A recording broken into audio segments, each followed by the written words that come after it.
Halo, selamat siang semuanya. Perkenalkan, nama saya Bagas Sakti Mubarok dengan NIM 23010020121. Di sini saya akan memperjelaskan tentang IPv4. Apa sih IPv4 itu? Baik, kita langsung ke materinya.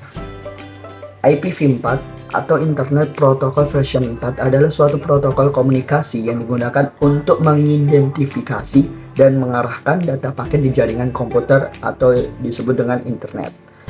IPv4 menggunakan alamat IP Internet Protocol yang terdiri dari 32 bit yang biasanya ditulis dalam format desimal titik, seperti contoh 192.168.1.1. Setiap perangkat yang terhubung ke jaringan internet diberikan alamat IP yang unik, memungkinkan mereka untuk berkomunikasi satu sama lain melalui pengiriman dan penerimaan data paket. Meskipun IPv4 masih banyak digunakan, semakin meningkatnya jumlah perangkat yang terhubung ke internet telah menyebabkan keterbatasan alamat IPv4. Oke, kita lanjut. Di sini ada pembagian IPv4. Pembagian IPv4 terdiri dari 5 kelas. Yang pertama adalah kelas A, yang kedua kelas B, yang ketiga kelas C, yang keempat kelas D, yang kelima kelas E. Dan masing-masing kelas memiliki rank. Rank itu adalah batas IP-nya sampai berapa? Batas angka IP-nya. Dari kelas A, ranknya adalah 1 sampai 126 dan network ID pertamanya adalah 1.0.0.0 dan network ID terakhirnya adalah 126.0.0.0 dan default subnet masknya adalah 255.0.0.0.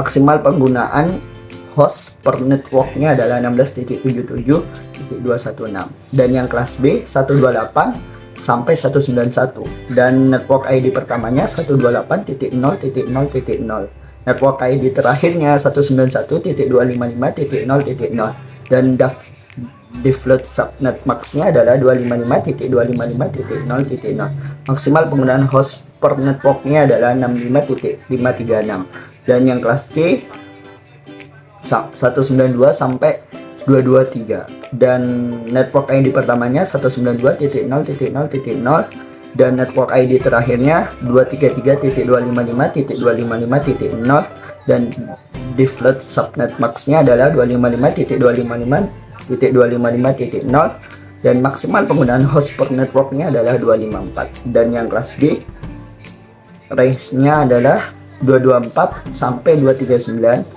dan yang kelas E 240 sampai 255 dan network ID pertamanya, network ID terakhirnya dan default subnet maxnya, maksimal penggunaan host per networknya yang untuk kelas D digunakan untuk keperluan multicasting. Apa sih multicasting itu? Baik, saya akan memperjelaskan setelah materi ini.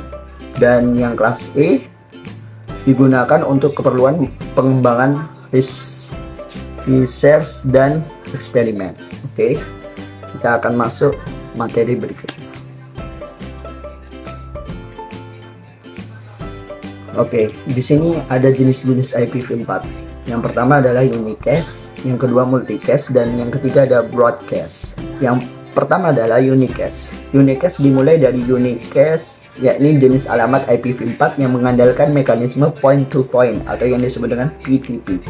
Jika diberikan perbandingan adalah 1:1. Gambaran sederhananya, misal kamu mempunyai seorang teman yang setiap hari secara intens berkomunikasi, baik hanya sekedar mengobrol biasa ataupun sedang mengerjakan proyek pekerjaan bersama dan mengandalkan komputer dan internet sebagai media pengiriman data. Yang kedua adalah multicast. Konsep dari multicast hampir menyerupai unicast, namun bedanya adalah multicast mampu menghubungkan jaringan dari pusat ke beberapa titik node komputer yang masing-masingnya titiknya bergabung dalam satu alamat. Yang ketiga adalah broadcast. Broadcast ini juga hampir menyerupai sistem dari multicast. Yang membedakan ialah skala dari broadcast jauh lebih besar dan menyeluruh dengan rentang waktu pendistribusian data relatif singkat. Baik, sekian dari saya. Terima kasih. Sampai jumpa lagi.